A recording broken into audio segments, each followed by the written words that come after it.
really took it, made a little nail biter right there. How's it feel to complete the sweep? I know what you're going to say, but it's good. I mean, but the good thing is, and you take Florida State. I mean, I'm looking right there. These things behind you. There's a Seminole right there. You know, since I've been in this league, Florida State baseball has been, you know, the epitome of the ACC and, for that matter, college baseball. And I think they got they had one of the best coaches in the country for 40-some years. I think they got one of the best coaches in the country for the next 30 years or whatever. Link's going to do it. And that team played hard. You know, you come in here and had the misfortune. The first game got out of hand. Second game, they had some misfortune, right? And they're having a tough year winning games. But in this league, I said you can be 4-10, or you can be 10-4, and it's a bounce here, or a play here, or a base running mistake, or somebody making a play on the other team. So that Link knows they could be better. And but for that team to get down 2-0 today, and play the way they did, and fight the way they did, and you know, take the lead, we tie it up. They come back and retake the lead. With that big-time freshman at third base, Cam Smith. But so you got to admire our fight, our resiliency. And we talked about it last week. We have got to start playing with a sense of urgency. Every play, because this league, they don't understand in this league, and with our schedule that we play non-conference, every mistake you play is going to expose something and going to have a pivotal point in the game. And we think we're 3 or 4 more wins in the ACC better right now than we are, but we've made mistakes at times, or other teams have made plays, and we don't have them to show. But just really proud that this team understood the sense of urgency and resiliency you got to play with this league, every pitch, every at-bat, every inning. I'm just so proud they were able to pull it out. And some special things there happened at the end. You know, Eli gets a big home run freshman who's played as good as any freshman we've had, and we've had some pretty good ones.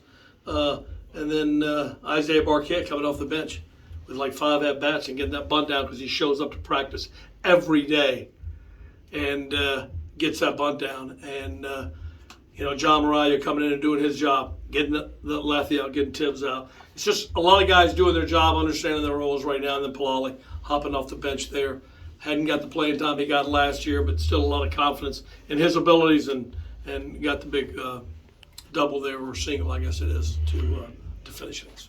And you talk about it all the time. It's an unforgiving league in the ACC. What does it say about y'all's strength of schedule? See a team that's now 8-9 of the conference, 4-10. It's just going down to the wire 2 times out of 3, just for the strength of schedule in the league. Well, that's what we focused on in scheduling. You know, we keep getting all these parameters of what you got to do, and obviously everybody knows. Aaron knows more than anybody how we felt about last year, not getting to postseason.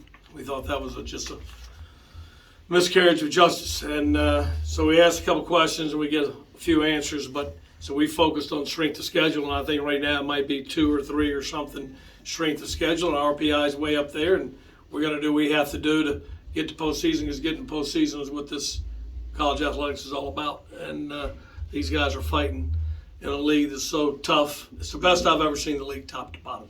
The best. I don't know what happened in Virginia today, but Virginia's played good all year, and Pitt won the first 2 games at Virginia. This league is just so tough. And but anyway, proud of our guys.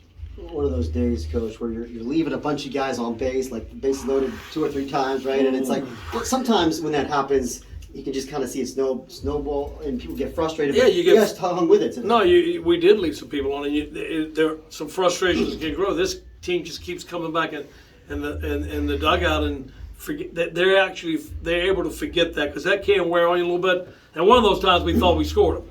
That home run, I was really disappointed in. Not so much with the call.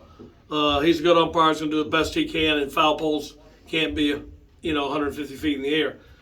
But we rebuilt the stadium, and what we were told last year is our cameras are horrible. So we rebuilt them with cameras everywhere, and they told me twice. The crew chief told me twice. The guy at first he thinks was out. There was just no camera angle because one of the cameras wasn't being operated. And the home run, he said, would have definitively told what I thought it was. I thought it left the ball. I had as good an angle as anybody, and I thought it went out. Kalai Harrison was on deck, said it went out fair. Chris Hart said their third baseman and catcher said it went out fair. I mean, not to have a camera angle, that's just, we got to fix that, I can tell you that. I mean, there's a lot of hype around the bats, especially with the walk-off win and blowing out 14 runs on Friday. But the starting pitching really stepped up. It seemed into another gear in this series. I mean, Dom notching double-digit strikeouts and Whitaker going the distance in that Saturday game. What does it say about that rotation that we already knew was really good, really taking to the next level? Yeah, you're exactly right. And it was jumbled this week because of the doubleheader at Wake last Sunday. It was jumbled, and guys were pitching in different days. Dom Fritton, I thought, did an unbelievable job. He didn't have his good breaking ball. He didn't have his good changeup. He pitched basically predominantly with a fastball and got us through 6 for a freshman against Florida State on Friday night. He won't ever forget that. And then, Logan Whitaker, I heard Coach Chrysler say it might have been his best game he's ever pitched here, but I thought that was 2 or 3 weekends ago. So he's being consistent with his outings. Logan was outstanding. I think at one time he retired 19 in a row after that crazy second inning or so. But anyway, so our pitching was good. I didn't think Wilson was as good as he usually is.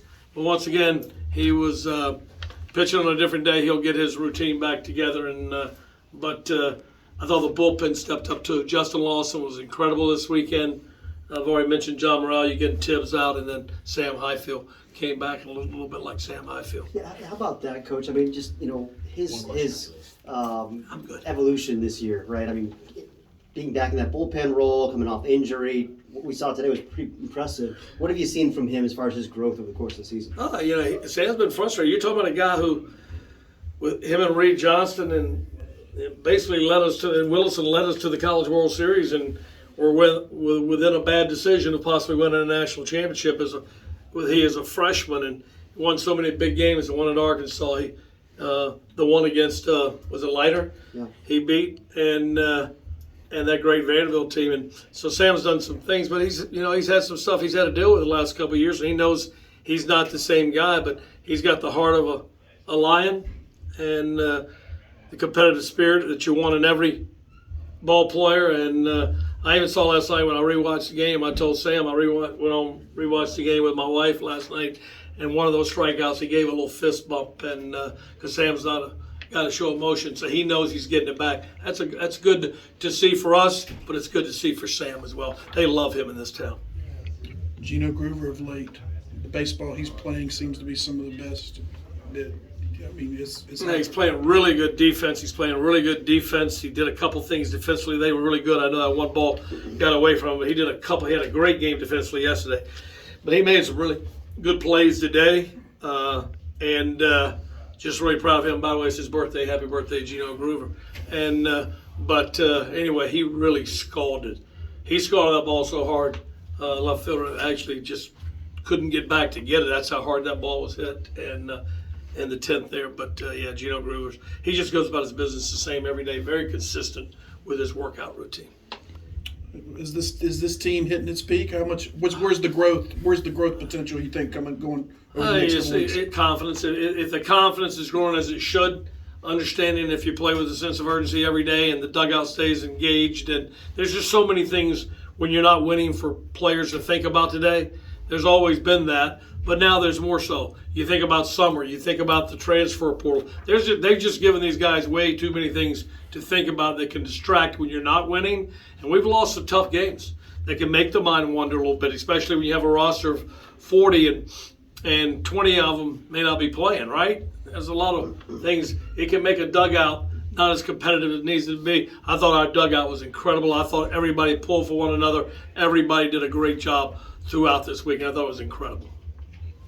Thanks, Coach. Thank you all.